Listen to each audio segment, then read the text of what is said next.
world with interactive audio. Please help me welcome Matthew Smith.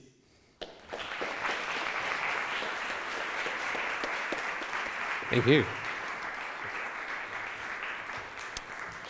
Thank you very much for that introduction and for inviting me, and thank you all very much for coming. I think we've all watched that scene in a movie, in a thriller, where the main character's creeping through a house, knowing the villain's in there.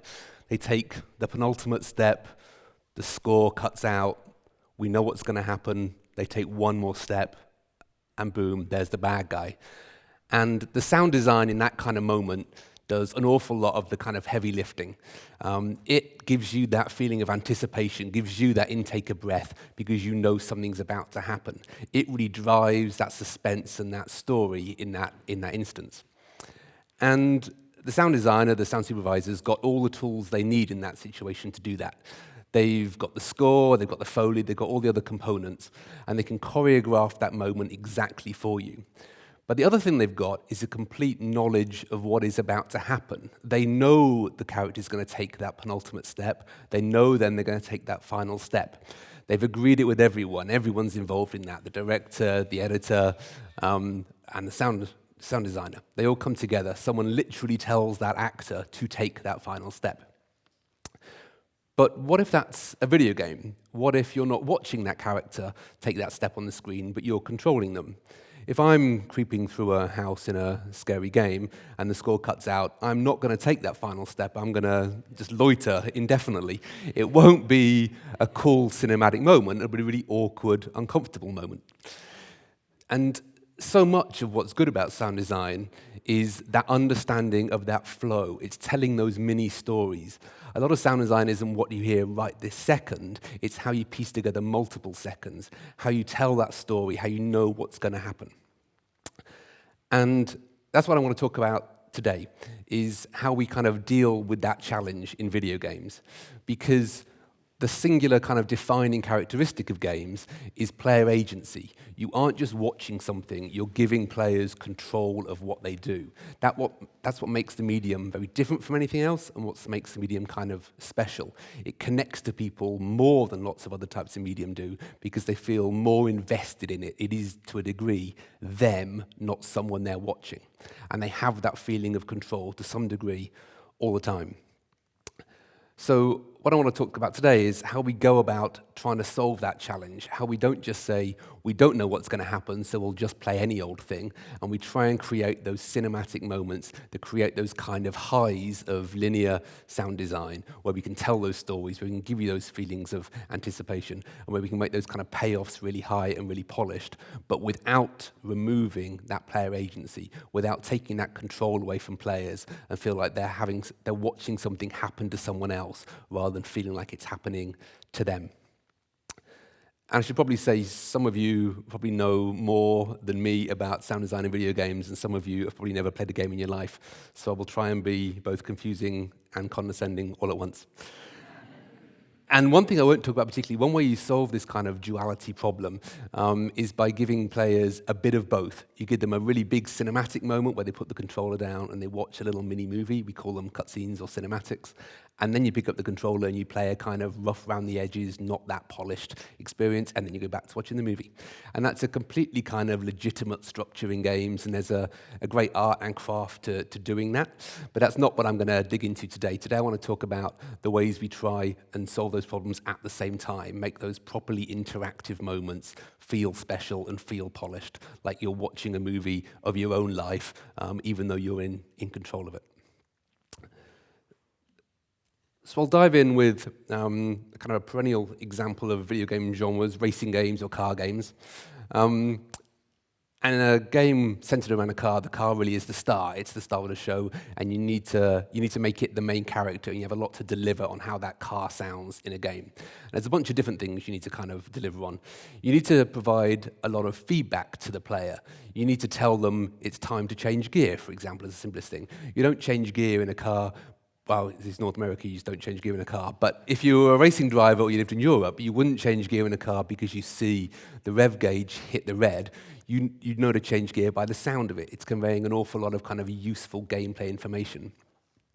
But you also want to convey a lot of emotion in a game.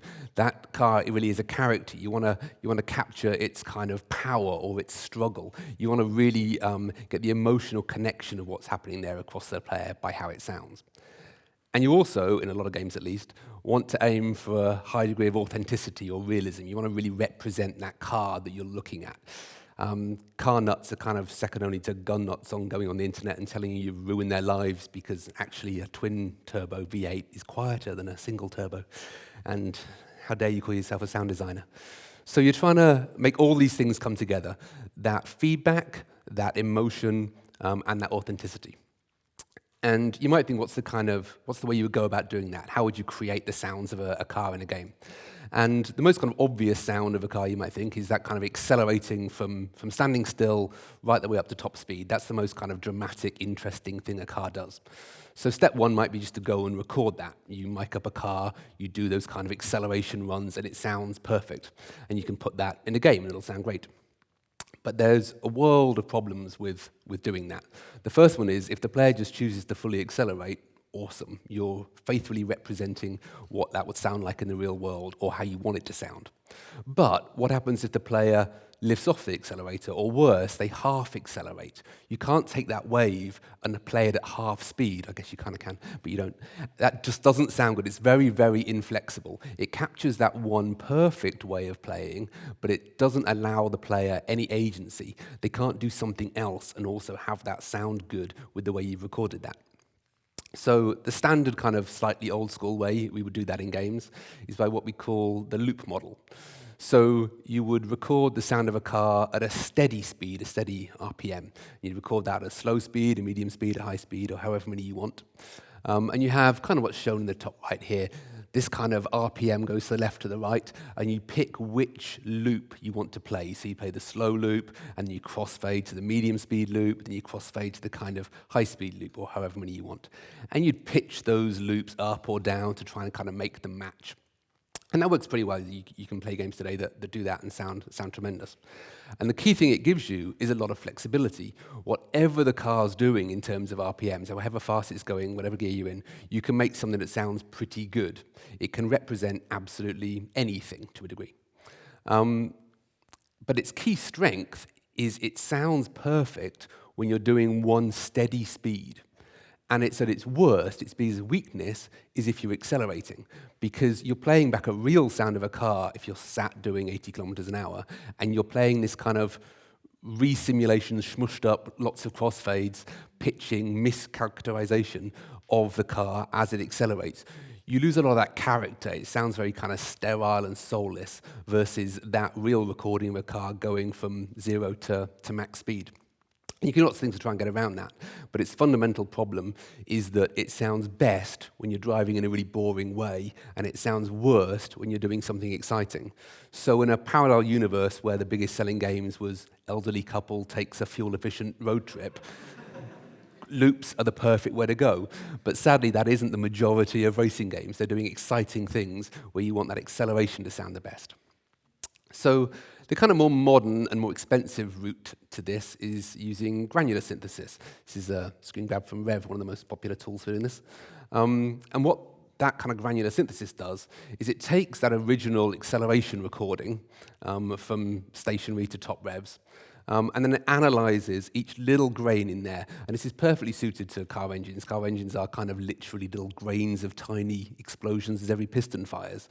So it pulls out a tiny little grain down the bottom there that corresponds to every RPM that car can ever be at. And then whatever the player chooses to do, whatever RPM you're at, you are playing back a grain that faithfully represents that exact RPM, that exact speed. So it can play anything, much like the kind of loop model can. But the key thing with it is, the key difference in a way, is that its weakness is if you're doing that sat at going a steady speed. Because if you're going one steady speed, you don't have like a 5-second long loop. You've got one little grain that perfectly represents 5,000 RPM, and you play that back, and that can sound synthetic and bad. But when you're doing a full from stationary to top speed, that grain player actually plays back pretty much the original WAV file that you recorded. You are getting each grain in turn playing back how you originally recorded it. And you can play that half speed, you could play that a little bit differently, you could ease off and go back on again. You're getting that real character of that acceleration coming through, whatever you do in the game. So its strength is the most exciting moments, the most dramatic car accelerating moments, and its weaknesses are the boring bits that you probably don't care too much about anyway, or care less about. And I should say that is a very light skim over that. There's probably no deeper, better understood video game audio subject than car engines. And in reality, with a granular system like this, you do a lot more than that. You don't just accelerate up and record that. You then accelerate, you decelerate, you lift off the throttle and go down. You have the loaded and the unloaded rev runs.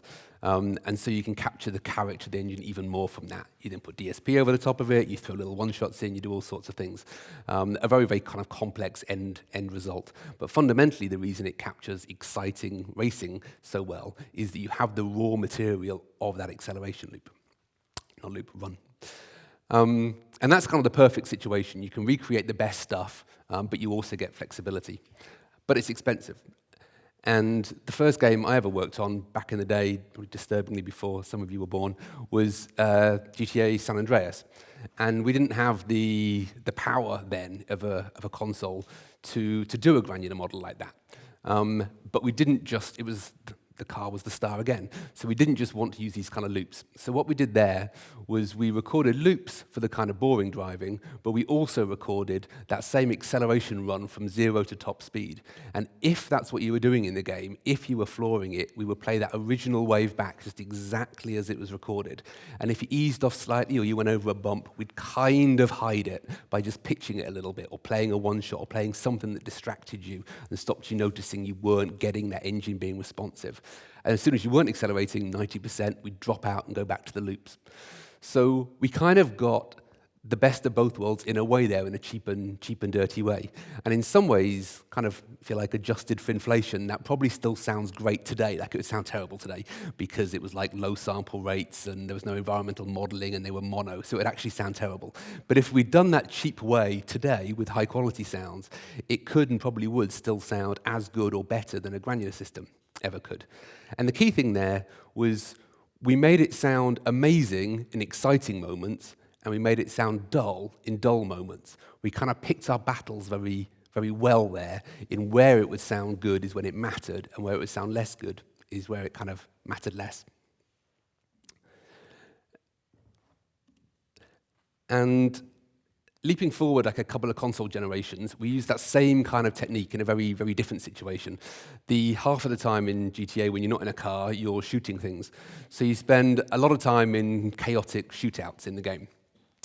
And if you think about a movie with a chaotic shootout scene, you've got lots of people shooting everywhere, lots of bullet impacts. What you won't have is just a cacophony of noise. What the sound designer would do there is they wouldn't just play a load of gunfire and a load of ricochets and a load of impacts. They would choreograph that for you. They give you a little pocket of gunfire here, a pocket there, a little ricochet. They'd have a run of impacts, a run of debris. They would make that non-fatiguing. They'd make it flow. They'd make it a nice cinematic experience. And they get to do that because they know what's going to happen. They know how that shootout's going to happen. They know it's going to last 5 seconds or whatever. In games, you don't know that. You don't know how long it's going to last. So you kind of have to start from a very bottoms-up approach on that, of being authentic to what's actually happening. So at the simplest level, a character in a game shoots a gun, you play the sound of a gunshot. If that bullet hits a wall, you play the sound of that bullet impact on the wall. You kind of have to start there because players expect it. If you didn't do that, it would be obviously wrong and obviously broken. And also, it gives you an awful lot of feedback at that point. You know that the person shooting is over there. You know that it hit a wall that you're hiding behind. You can really build up a picture of the environment you're in and the game you're playing. So that bottoms-up authenticity is great. But when you have 5 people all shooting at you and it's absolute chaos, it sounds terrible. It just sounds like an absolute mess. It's just a lot of gunshots, a lot of impacts, a lot of ricochets, a lot of everything. You don't get any useful gameplay information, and it doesn't sound good. It's just the same sound of chaos for 10 seconds in a row. So we looked at this and we thought, how can we kind of deal with it? How can we solve that? And the kind of insight was that it doesn't just sound chaotic in that situation, it is chaotic. It's chaotic for the player. The player doesn't actually know what's going on when that's happening. They're not able to look and say, oh, that person's shooting and that happened there. It's just chaos for them as well. So we kind of made a list of these kind of chaotic situations, and then we tried to detect when they were happening in the game. So we thought, for example, let's look and see if one scenario would be you're crouched behind a car, and there's at least 5 people all aiming at you, and 2 of them have high fire rate weapons, and 3 of them have shot in the last 2 seconds. Let's try and get the metrics that show it's definitely a chaotic situation. And when we detect that, we would then mute all the sound of those real, if you know what I mean, guns and impacts in the game, and we would have handcrafted a selection of cinematic sounding moments. So we would have people create a little run of gunfire that would sound as it would in a movie. So a little pocket of gun here, a different sounding one there, then we'd take that out and have the impact splay across the car, then a moment of silence and some debris behind you. We choreographed that to be just 2 seconds maybe of something that sounded like you would get in a movie. And we would only play that when we were confident you wouldn't know it was a lie. If there was one person shooting at you, we wouldn't make something sound dramatic because you'd know it was wrong. When we were confident you wouldn't know what was actually happening, we'd give you the best possible version of that. We'd make you think that all those AI characters were really shooting in interesting sounding ways, and there really was glass breaking and clattering around you. And there was a lot of kind of nuance and detail to that as well. One of the key things was making sure those things sounded the same. Those Hollywood moments didn't sound jarring next to the real game moments. So we wouldn't have different sounds of bullet impacts. They'd be the same sound of bullet impacts we do. And we'd get more complex too, of things like if that car was on a street, you'd hear like the debris glass tinkling. If that was on mud, you'd hear the glass. I did all the sounds myself. And so we'd be cinematic enough and handcrafted enough, but still interactive enough to make it feel like it was real and in the world you were in. And that gave you the chance to do those kind of linear sound design type moments and really craft a few key moments for a player that felt kind of special to them and cinematic, while still giving them agency in the game. It would have been much worse to cut to a cutscene of that car getting shot up that sounded perfect, but it wasn't them. It would feel like they were watching it happen to someone else rather than it happening to them themselves. And we do other things that were kind of similar. If you were running away from people chasing you, and we wanted that to say you were like in low health, and lots of people were there but not too close, we would try and give you that sense of, I just got away from this. So we'd do things like, we would check to see if you're running in the opposite direction from everyone that's against you, if your health is low, we would then look to see what's around you in the world and try and spot things that you just run past. So if you just ran past a lamppost, the instant the lamppost was off screen, we play a bullet impact off of that, a ricochet off of that lamppost. Now there's no chance that any of those, well I guess there's a chance that those NPCs would have actually hit that lamppost, but it's maybe 1 in 1,000 chance, where we give you that 1 in 5 times. So it would feel like dramatic, I just got away with this kind of moment that was better than really what was happening, but was also kind of believably awesome. We never aimed for unbelievably awesome, we just wanted to be believably awesome. So that was the idea, give you the best possible version of what could have believably happened, rather than completely fake moments, but keep you in the game. And one of the great things when you keep people in the game like that and you don't take them out and show them a little mini movie is that they feel like they discovered that kind of moment for themselves. I think Ubisoft calls their kind of sandbox games anecdote factories, and that's kind of right. Instead of you as a game developer crafting all these moments, you let these moments just happen to the player, and it feels more impactful to feel like you just discovered that moment where you ran past a lamppost and it got hit, rather than I watched that happen to someone else. The power of something when you've got your hands on the sticks and you feel like it's happening to you versus watching it to someone else is it's what makes games so good and people connect to them so well. And it's always a balance of how much control do you take away from players to make those moments better versus having the moments be not quite as good but feel like your moments, feel like you discovered it. And it was there kind of just for you rather than being a moment that someone created for you. And that kind of feeling of discovery in games is again what kind of defines them. And sometimes the the simplest situation can be really quite sophisticated in how we make players feel like they discovered something rather than being kind of spoon-fed to them. So back in the other half of GTA where you are in a car, we play music, and the way we play music is through a radio station kind of metaphor. So there's a bunch of stations, you tune between them, and you pick what you want to listen to. And that sounds kind of super simple and obvious and easy. And there was an awful lot of kind of detail and thought and sophistication in how we actually went about doing that to create the right kind of experience for players.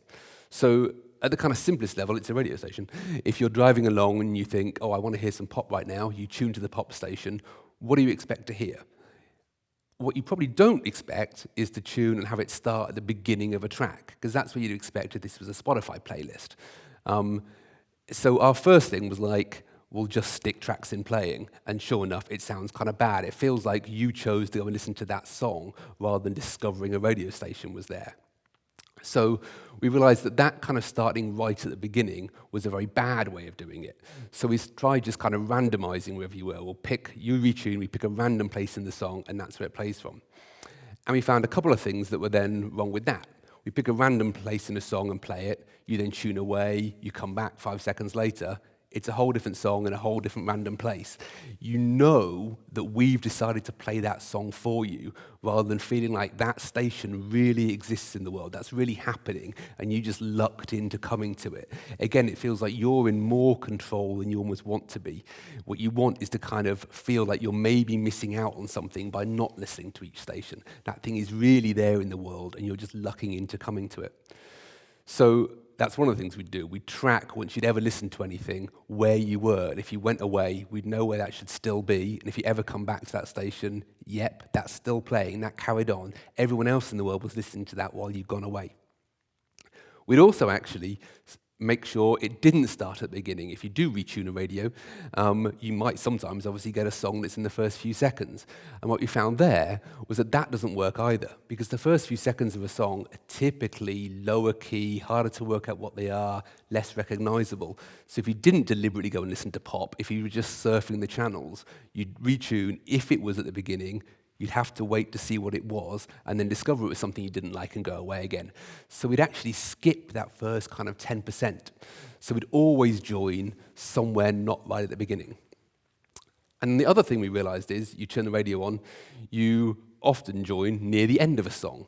Well, that's actually kind of a crappy experience too, because you're like, oh yeah, I love this song, and now it's gone. And you know you're going to have to wait an hour for it to come round again.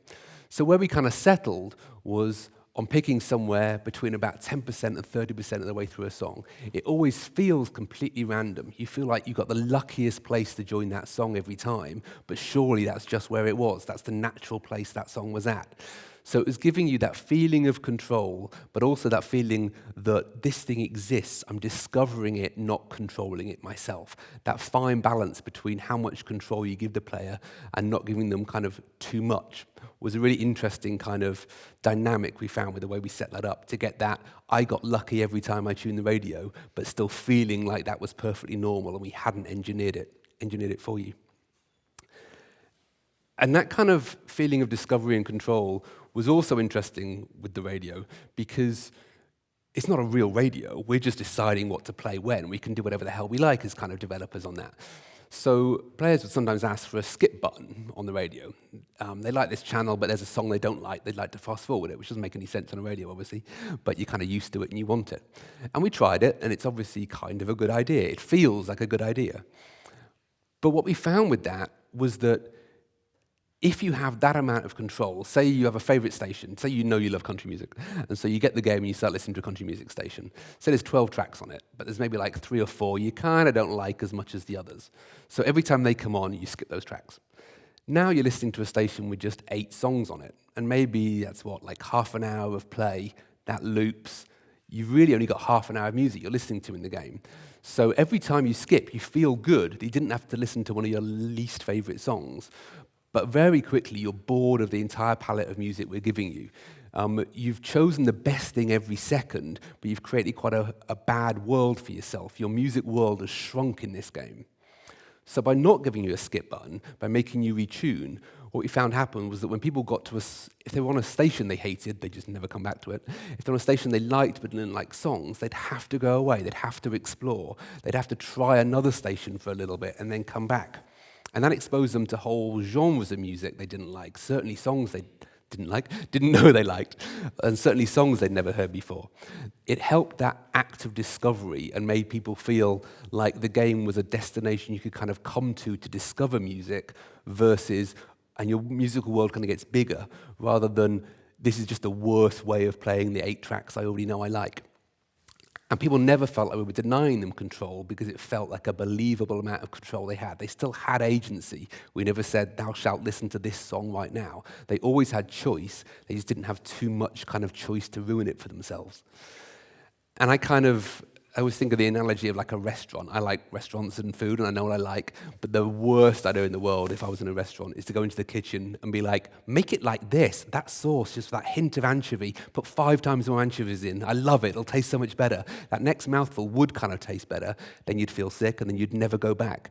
Just give me a menu, not control of the kitchen. Give people enough freedom to choose what they want, but not so much that they prioritize every second over their better kind of long-term experiences. So that was how we kind of settled on how that whole radio system played out. And I'd love to claim that this is kind of like really linking into the story, and I will try and somehow weave it in, but really it's just a tangent. When I was remembering how we did that on GTA, how the radio worked, I'd forgotten one of the reasons why we would never, or I remembered a reason why we would never tune a radio to the end of a song. And back in the day, games used to come on DVDs. They were round things. And the problem with those was you couldn't read data from them very fast. Or to be precise, you could read data from them fast, but you couldn't go and read different data. You couldn't seek very fast. So if the game was loading something from the middle of the disk and you wanted to read something from the outside of the disk, it would literally take you 200 milliseconds or something to go and load that data. It's a crazy problem. And this was like a very, very contested kind of resource back in the day making games. Every bit of the game, every department, if you like, every area, needed to load things all the time. So you hid that and you made it seem seamless. But if a character wants to talk in the game, you don't have that loaded, you have to go and load it. If you drive in a GTA out of one area into a different type of area with a higher class of buildings, there might be fancier cars there. You have to go and load the model for those cars off the disk. You have to go and load the buildings off the disk in order to display them. So every department wants to go and hit that disk and load as much as you can. So if we retune the radio to the end of a song, we might hog that disk drive for a quarter of a second to load that song. Then if it finishes a second later, we have to go back to the disk to load a whole new song again. And you would literally find during development, the music would sound great, but the player would literally drive into a building they couldn't see because the game hadn't loaded that building yet, because we were too busy loading nice music for them. A very real, actual problem in those kind of era games. And the kind of lengths we go to try and avoid that at times was pretty extreme. I remember another example. Not only would you have to dynamically load in the model for that car, you'd have to load in the engine sounds for that car, the loops or the grains. When a new car appeared, or when the player wanted to get into a new car, we'd have to go and load up the sounds of those from the disk, and that could take a while.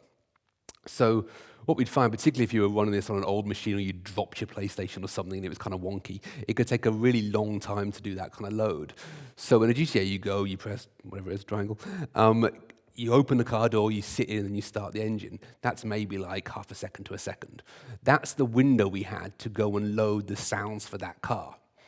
And sometimes we wouldn't have time. You'd be there, about to start it, and we wouldn't have it in memory yet.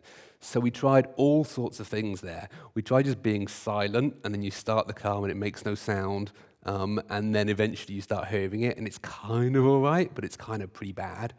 Or we play, maybe we'd already got another car's sounds in memory, so we play the sounds of a different kind of similar car, and that's maybe better, except then those car nuts are like, why does this sound like that?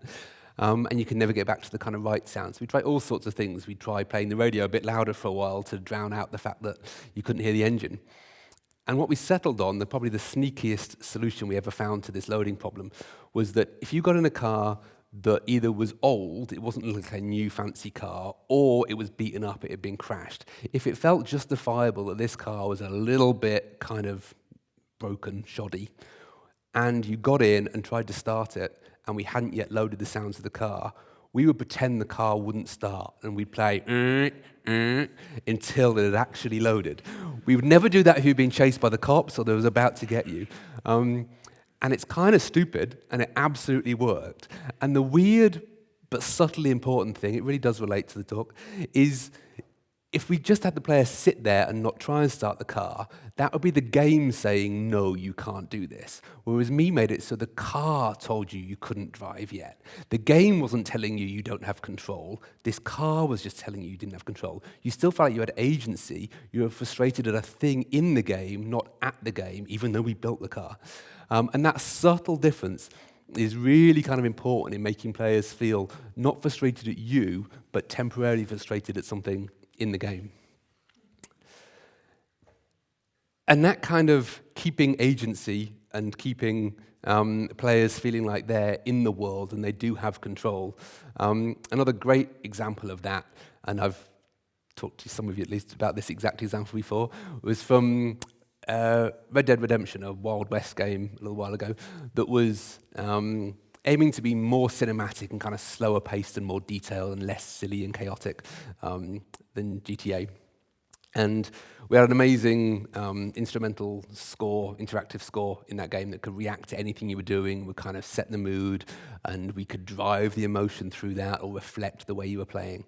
And that would play most of the time, and all instrumental. But maybe halfway through the game, there was a big kind of chapter change. You would head down south to Mexico, and you were kind of leaving your family behind. It was a big emotional moment.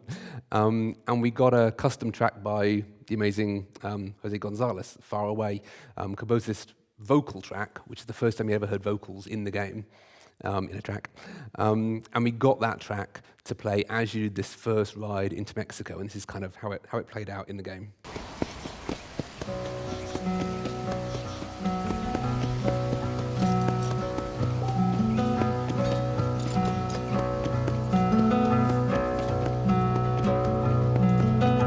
Step in front of a runaway train, just to feel alive again, pushing forward through the night, aching just to lower aside. It's so far away.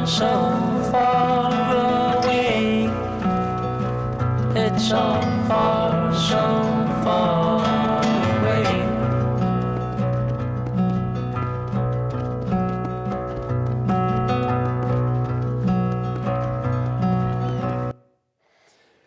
And it's tough kind of watching it now because you're not playing it, you're just watching it.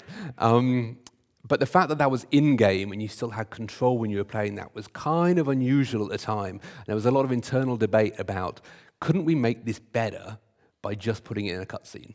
You saw the kind of janky camera work there by whoever's video off the internet I stole, was looking around and not making it terribly cinematic. Wouldn't it be better if instead of you controlling that, it was a perfect sunset, you were on the brow of a hill, you were silhouetted in front of the setting sun.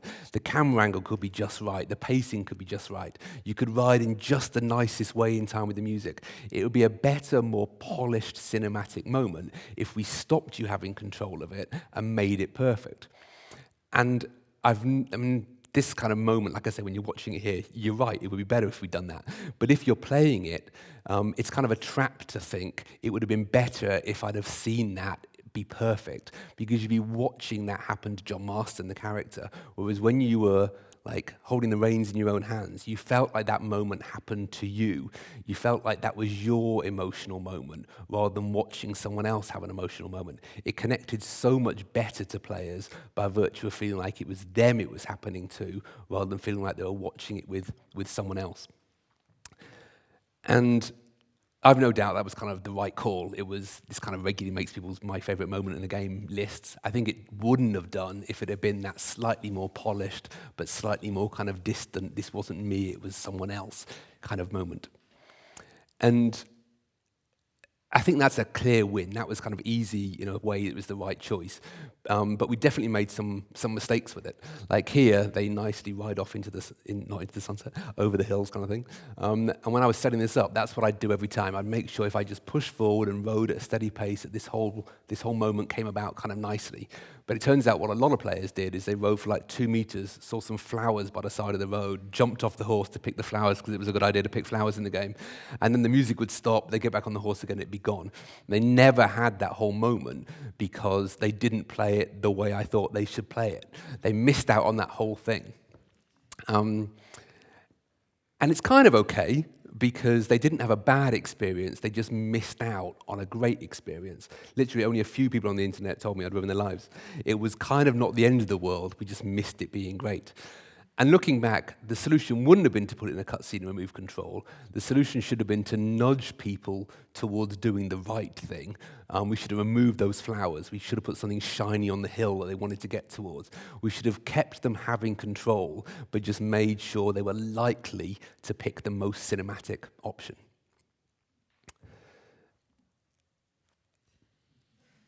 Another example that I definitely screwed up was back in GTA of trying to have those kind of, can we be sure we're making a cinematic moment for players? So one of the things you could do in a GTA for funsies is just do giant stunt jumps. So you drive your car over a ledge and you cover a house and blah, blah, blah. And when it works well, it's an amazing kind of feeling. You clear a building, you clear a gap, you land perfectly. It feels, again, because it's not in a cutscene, you feel like that moment was just for you. It's this spectacularly kind of, yes, satisfying kind of moment. But a lot of the time, you kind of mess it up and you go straight into a tree or you land on the roof and crash the car. It's not kind of cinematic. But in a way, when it does work, it's all the stronger for the fact that you didn't watch that in a Fast and Furious movie. You just did it. You'd probably been messing that jump up for the last 15 minutes, and now it feels satisfying because you finally landed it. So we wanted to kind of really represent or capture those highs. We wanted to not take control away. We wanted to keep you feeling that control, like this is your moment, but also elevate it to not just sound like a car, because also you would just hold the accelerator and then the car would be like in midair and sound terrible. So we wanted that to sound kind of perfect. We're like, let's just cut the music, let's cut all the sound all together, then you'll land and the music will just bang straight back in on the beat as you hit the floor. That's what we want. But we only want that if you've done a dramatic jump. If we cut the music when you take off and then you go straight into that tree, and then we like bring the music back. Again, it's not an amazing moment, it's just a really bad mix. You wouldn't do it unless you know it's going to go well. So the question was, how could we know that's going to go well? So we spent quite a bit of time writing a bunch of code that would look to detect when your car had left the road. So there used to be 4 wheels on the road, now there's none. So you've just taken off, great. Now let's check, you're going pretty fast. It's never an impressive jump if you're like, whoop, and that happens. So let's make sure you're going quickly. But that's not enough. We then make sure that you weren't going to go into a wall. So we do what you call raycasts or line checks or shape tests in games. It's the kind of probes you do in a 3D game world to tell what else is in the world. So we'd fire these raycasts out the front of the car after you'd taken off, and we'd make sure you weren't about to hit a wall. And then we'd kind of simulate gravity, or simulate the game simulating gravity, by like drawing a parabola down, so where we think the car is likely to go, what angle's it at now, how fast is it going. We draw this line of where we think your car's about to go, and we keep doing these little checks every bit of the way to see what's the first thing you hit. Do you hit a tree? Do you hit a building? And we check. And if you were going to hit the ground, we'd be like, great, this stands a chance of being a good jump. So we'd see, what do you hit? Is it this way? Is it that way? Let's make sure it's roughly flat ground. Great, you might land on flat ground. Good, step 1. Then we'd be like, but that's just a boring jump. We want you to do a spin. So we look at your angular velocity as you left the ground. You've got almost no control at this point. You're just going to keep spinning. So we see, how are you twisting as you left the ground? Now, we know where we're going to land, so we'd estimate how long that would take to land. And then we'd say, let's project forward this spin. Are you going to spin over once? Because if you're just going straight, we don't care. But if the bottom of your car's facing up at some point, great. This is a dramatic, exciting thing. And then we project forward to, as you land, where are you going to be in this tumbling when you land? You're going to be on your roof? You crashed. You backwards? Maybe okay, but a bit weird. Or you're going to land on all 4 wheels facing forwards.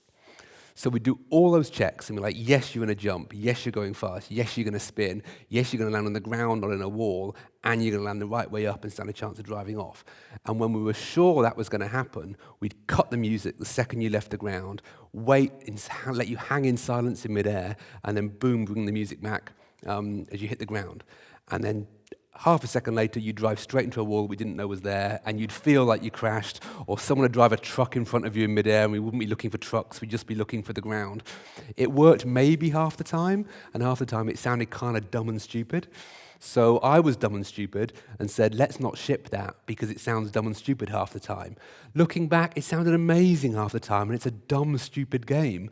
Like, we should have just let it be broken half the time and had amazing moments half the time. It was a terrible choice because I wanted it to be perfect. We were seeking perfection, and then we stopped you having perfection half the time because half the time it wasn't. It was a terrible choice.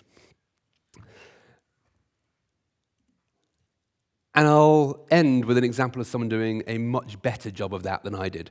This is a quick clip from the latest Need for Speed Unbound that does a much more constrained, much better job of that elaborate idea. You'll see a quick clip of a big collision in the game. Have a listen.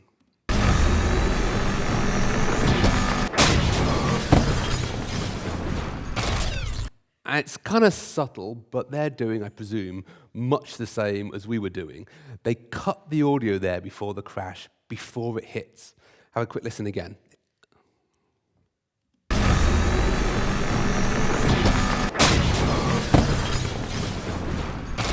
It's subtle, but if you compare it, that slight intake of breath, that slight moment, what they've got is you are still in control. You're still controlling that car, but they're doing these raycasts at the front. They're seeing there's something you're going to hit there. There's no chance you can swerve and avoid it. You still have control, but they make you feel like that anticipation is that tiny intake of breath really delivers on that cinematic moment because they're confident that even though you still have control, there's nothing you can do about it. They get to have that 100 milliseconds of luxurious time where they can go back to kind of old school linear post-production sound design and handcraft you that perfect little bit without ever taking control away from you.